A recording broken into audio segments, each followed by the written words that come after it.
샬롬 9월 2일 수요일 아침 묵상입니다. 오늘 말씀은 구약성경 에레미야서 26장 16절부터 24절까지 말씀입니다.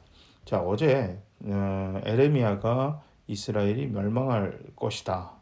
그 이유는 이스라엘이 하나님 앞에서 멈추지 않고 범죄하기 때문이다. 이렇게 성경에서 나왔어요. 그랬더니 사람들이 특히 종교 지도자들이 에레미야를 죽이려고 했다. 이제 거기가 이제 어제까지의 성경 본문이고 오늘 본문 이어지는데 그런데 자 여기서 말하는 관료들은 이제 당시에 지금 에레미야를 죽이려고 했던 종교 지도자들이 있던 그 지역의 관료들입니다. 관료들과 백성들이 제사장들과 예언자들에게 말하면서 엘리야를 이제 변호하는 거예요. 그러면서 어, 예언자를 함부로 너희가 이렇게 우리가 죽이면 안 된다 이렇게 딱 변호를 해요. 자, 그런데 이제 그러면서 이제 장로들이 일어나는데 그 장로들은 뭐냐면 특히 성경에서 말하는 장로들은 이제 그 이스라엘의 약간 그 색깔이라고 그러죠. 그러니까 이스라엘 사람들이 갖고 있는 어떤 종교적인 그 색깔로 그 사람들이 크게 구분이 되어 있는데 이제 뭐 크게 그냥 두 가지 이제 성경에서 지파들이 나오죠. 사두개파, 바리새파 이렇게 나오는데 구약 성경이든 신약 성경이든 장로라고 등장을 하면 대부분 바리새파 사람들입니다. 그러니까 바리새파 사람들은 아, 이렇게 종교 지도자긴 하지만 제사장들은 사두개파 사람들이에요. 그러니까 이제 바리새파 사람들은 장로 해가지고 우리로 따지면 사두개파 사람들이 보수고 바리새파 사람들이 약간 진보주의자들하고 좀 가깝습니다. 그러니까 사두개파 사람들은 성경에서 나온 모든 문자 그대로 그냥 지켜야 된다라는 거고 바리새파는 생명 법칙이에요. 그러니까 사람의 생명을 살리는 데 있어서는 율법을 탄력적으로 좀 이렇게 탄력적으로 우리가 적용할 필요가 있다. 이게 바리새파 사람들과 사두개파 사람들과의 큰 구분점이고요. 그래서 어쨌든 장로들이 이렇게 보니까 오늘도 엘리야를 죽이려고 그러잖아요. 엘리야를 죽이려고 하니까 장로들이 사람을 죽이는 것은 함부로 하면 안 된다. 이게 바리새파 사람들이고 사두개파 사람들은 이게 뭐 하나님의 이름을 욕되게 하거나 율법을 조금 어기면 무조건 죽여야 된다. 이게 사두개파 사람들의 생각이었습니다. 그때 장로들이 일어나서 히스기야 때 얘기를 해요. 그러니까 히스기야 때 미가 선지자에게 예루살렘이 망할 거다라고 했으나 모든 백성들이 그 얘기를 듣고 미가를 죽인 게 아니라 회개하지 않았냐. 그러니까 하나님이 마음을 돌이키셨다. 이게 그 멸망을 시키지 않으셨다. 그 이제 예를 들면서 우리가 함부로 이렇게 사람을 예언자를 막 죽이거나 막 이렇게 했을 때 큰 재앙, 더 큰 재앙을 받을 수가 있으니까 이렇게 하면 안 된다라고 이제 그 말리는 장면이 나오고 자, 20절부터는 다른 이야기예요. 20절부터는 이제 자, 이게 우리야라는 또 예언자가 있어요. 우리야라는 예언자가 있는데 이 우리야가 에레미야와 같은 예언을 했어요. 같은 예언을 했는데 문제는 우리야가 예언을 했을 때 그게 왕의 귀에 들어갔고 이제 아마도 그 여호와김 왕이 있던 그곳에서 활동을 했었던 것 같아요. 그래서 왕이 어, 저거 잡아 죽이라 이렇게 나왔어요.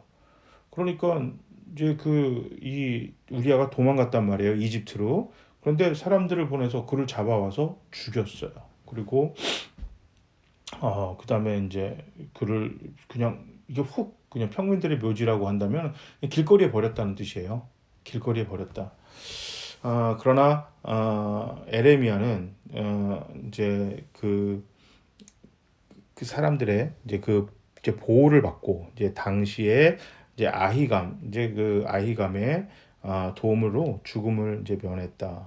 이제 그렇게 이제 나와 있거든요. 근데 이제 이런 거 보면 뭐 에레미야가 더 위대하고 우리야가 더 별 볼 일 없어서 이게 아니라 아, 악은 누구나에게 이게 참 선한 것을 없애려고 하죠. 그러니까 사람들이 그만큼 악한 거예요. 그러니까 적어도 왕이 그 예언자가 얘기를 한다면 당시에 정치와 종교가 완벽하게 분리되어 있는 상태였다면 적어도 제사장들이라든지 주변의 종교 지도자들과 어떤 대화나 그들에게 그 조언을 구해야 되는데 그런 거 없었어요.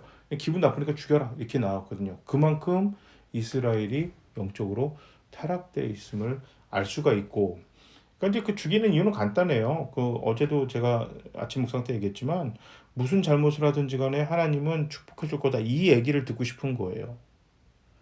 그러니까 세상에서 사람들을 위로하고 가난한 사람들을 돌보고 고아들을 돌보고 그 다음에 종들의 인권까지도 살피고 이것이 하나님이 원하는 하나님의 백성들의 삶인데 그걸 안 하면 악하다 하나님 그러신 거거든요.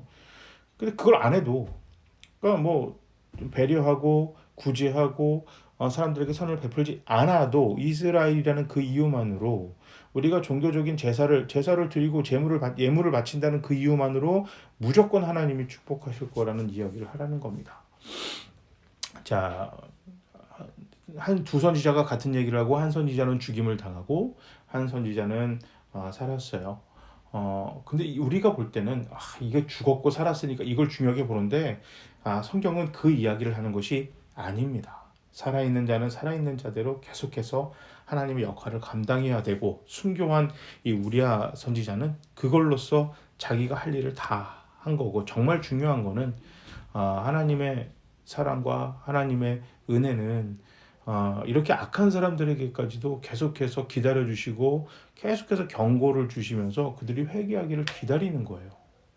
근데 우리는 결론을 알죠. 안 했죠. 결론은 회개를 안 했습니다. 그러니까 우리가 그냥 잘못 가고 있을 때 정말 우리가 그 판단할 수 있는 거는 많은 사람들이 맞다고 하는 게 또 그럴싸한 목소리가 이게 맞다고 하는 게 중요한 게 아니고요. 교회가 세상을 살리는 역할을 하고 있는지, 세상과 담을 지고 있는지, 세상에 도움이 되고 세상을 위로하고 세상에 어떤 그 많은 힘든 사람들을 돕고 있는 걸 하는 건지, 우리가 좋은 일을 하고 있는 건지, 이거를 살피는 게 굉장히 중요합니다. 그러니까 뭐 우리가 맞다 해서 맞는 게 아니고요. 하나님이 맞다고 해야 맞는 겁니다. 참 오늘 말씀 씁쓸한데 우리에게 시사하는 바가 참 크기 싶습니다. 제가 한번 기도하겠습니다. 하나님 말씀대로 선포해도 때로는 죽임을 당할 수가 있고요. 맞는 얘기를 해도 그게 소수면 틀리다고 평가를 받기가 쉽습니다. 그래도 교회는 바른 말 해야 됩니다. 그래도 교회는 옳은 거를 이야기하고 행해야 합니다. 이 코로나19 이 시기에 교회가 어떤 모습으로 어떻게 세상을 먹이고 입히고 마시게 하고 살리게 할지 정말 심각하게 고민하면서 기도하는 우리 모두가 되게 하시옵소서. 우리 주님 예수 그리스도의 이름으로 기도합니다. 아멘. 자, 오늘 9월 2일 수요일 또 하여튼 힘차게 또 화이팅한 하루가 됩시다. 화이팅.